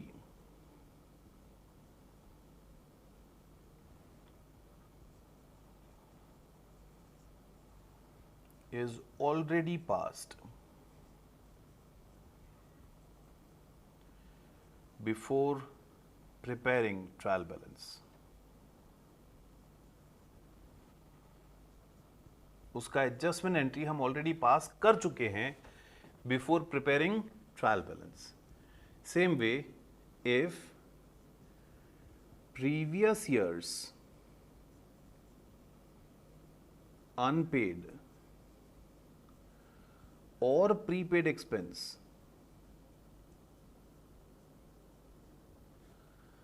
appears in trial balance,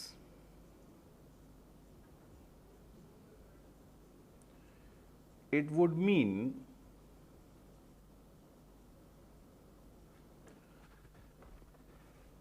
adjustment entry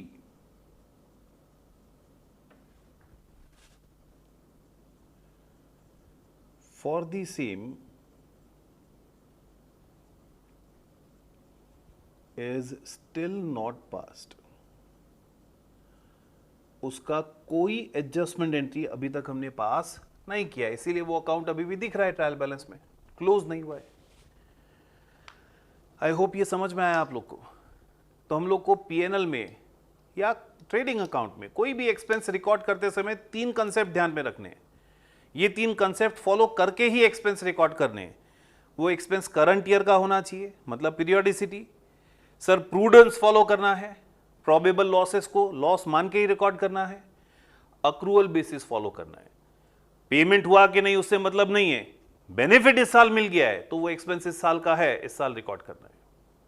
correct है? तो आप लोग स्क्रीन पॉज करके इतना कॉपी करेंगे, फिर एक एग्जांपल देखते हैं हम लोग।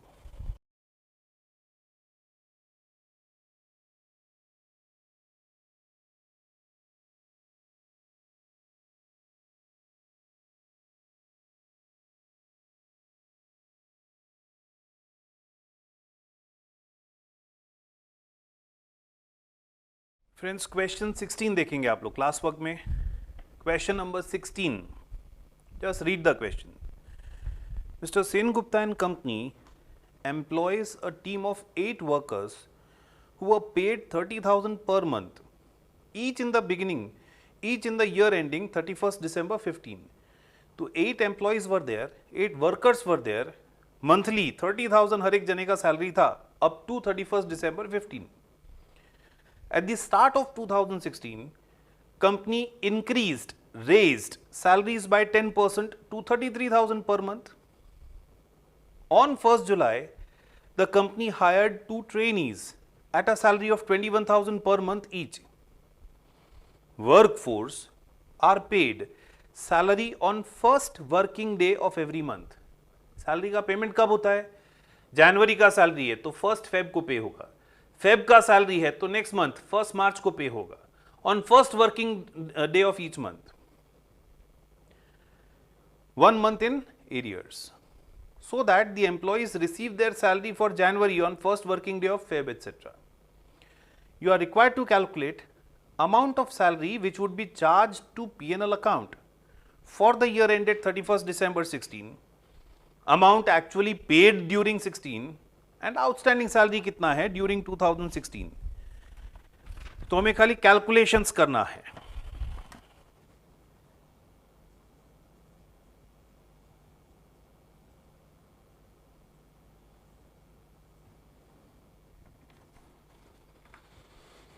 सी हम लोग फर्स्ट वर्किंग कर रहे हैं, that is amount to be charged to PNL.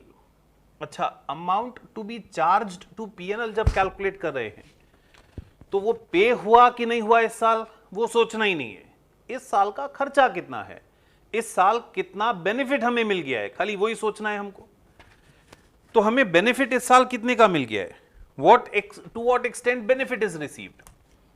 तो first of all when we talk of salary of 8 workers, अच्छा वो 8 वर्कर्स को इस साल जनवरी से ही सैलरी 33,000 हो गया ना। 8 workers, each workers salary was 33,000 and for 12 months हमें उनको सैलरी पे करना है। 8 वर्कर्स हर एक का सैलरी 33,000 है and we are supposed to pay them salary for entire year for 12 months. 31,68,000. 31,68,000. इसके अलावा सर हमने 2 ट्रेनी भी अपॉइंट किए हैं, तो सैलरी ऑफ 2 ट्रेनीज। लेकिन वो 2 ट्रेनी हमने अपॉइंट कब किए सर? वो 2 ट्रेनी हमने अपॉइंट किए 1st of July को। तो ये 8 वर्कर का जो सैलरी है वो तो पूरे 12 मंथ्स का सैलरी है। They were are employees and during entire period of 12 months. लेकिन वो 2 ट्रेनी क्योंकि 1st जुलाई को अपॉइंट किए हैं, वो 2 ट्रेनी हमारे वर्कर्स थे only for a period of 6 months. तो 2 trainees each were given salary of 21,000 and for 6 months. 2,52,000।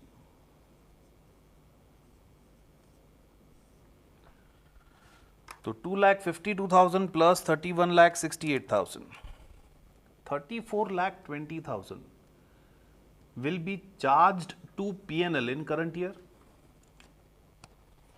हम बोल सकते हैं this is amount of salary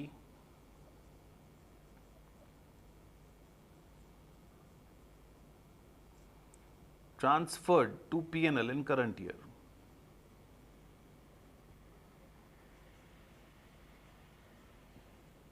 P&L account में एज सैलरी एक्सपेंस कितना ट्रांसफर होगा? 34,20,000। अब सोचते हैं हमने पेमेंट कितना दिया होगा, एक्चुअली पे कितना किया होगा। ध्यान से देखना, how much would we have paid? Salary of 8 employees, वो 8 वर्कर जो थे उनका सैलरी, 8 वर्कर्स पर मंथ 33,000 उनको सैलरी देते हैं। और क्या पूरे साल का पे कर दिया होगा सर? नहीं, पूरे साल का दे दिया होगा। हम लोग सैलरी कैसे देते हैं? जनवरी का सैलरी 1 फेब को देते हैं, फेब का सैलरी 1 मार्च को देते हैं, मार्च का सैलरी 1 अप्रैल को देंगे एंड सो ऑन। तो सर जो दिसंबर का सैलरी है वो तो अगले साल 1 जनवरी को दिया होगा ना, मतलब दिसंबर का सैलरी तो इस साल पे नहीं किया होगा ना। तो हमने 33,000 रुपीज उनको 11 मंथ्स के लिए ही पे किया होगा। तो to 8 employees 33,000 per month for 11 months, 29,04,000। Sir इस साल आपने दिसंबर का सैलरी नहीं दिया, कब दोगे? वो नेक्स्ट ईयर देंगे। तो सेम वैसे ही पिछले साल दिसंबर का सैलरी भी तो नहीं दिया होगा। पिछले साल जो दिसंबर का सैलरी नहीं दिया था वो पे इस साल किया होगा ना, that would have been paid in current year. तो वो इस साल के पेमेंट में इंक्लूड करना पड़ेगा। This is of current year and salary of those 8 workers of previous year. Previous year का भी कुछ सैलरी आपने इस साल पे किया होगा। वो 8 वर्कर्स को प्रीवियस ईयर 33,000 नहीं 30,000 पर मंथ मिलता था, और लास्ट ईयर दिसंबर का खाली सैलरी पे करना बाकी था। तो 2,40,000 which was for last year हमने इस साल पे किया होगा। एंड अपार्ट फ्रॉम दैट वो 2 ट्रेनी को भी पेमेंट दिया होगा। Salary of 2 trainees in current year,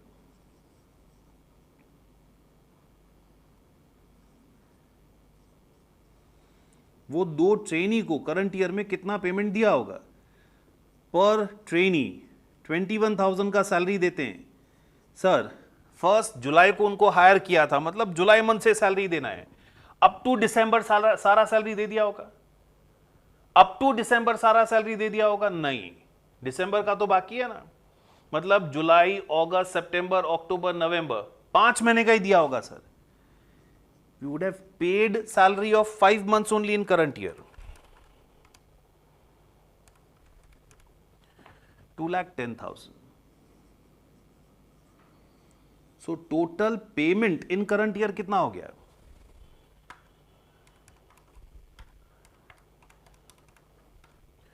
33,54,000. 33,54,000. So amount to be transferred to P&L is 3420, but paid in current year is 33,54,000. And how much is outstanding in current year?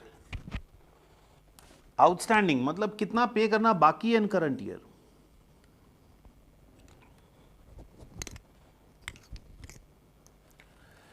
We will say this is salary paid in current year.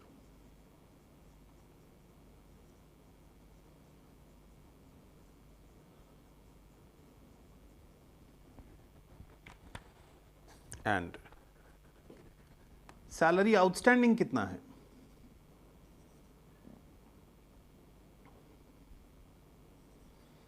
Salary of 8 workers 33,000 per month, और दिसंबर का 1 month का salary बाकी है।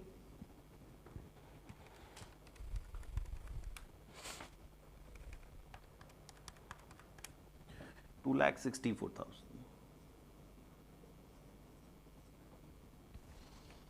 Salary of 2 trainees.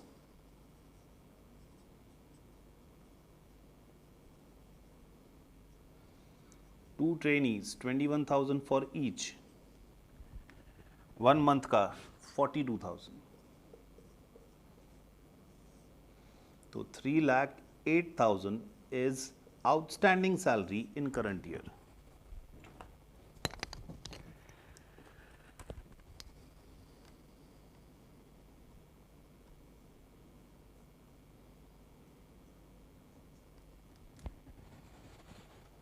I hope आपको calculation समझ में आया होगा। हमने पीरियोडिसिटी, अक्रूवल, वही कंसेप्ट यहाँ पे अगेन फॉलो किए हैं। तो आप लोग ये स्क्रीन पॉज करके एग्जाम्पल कॉपी करेंगे।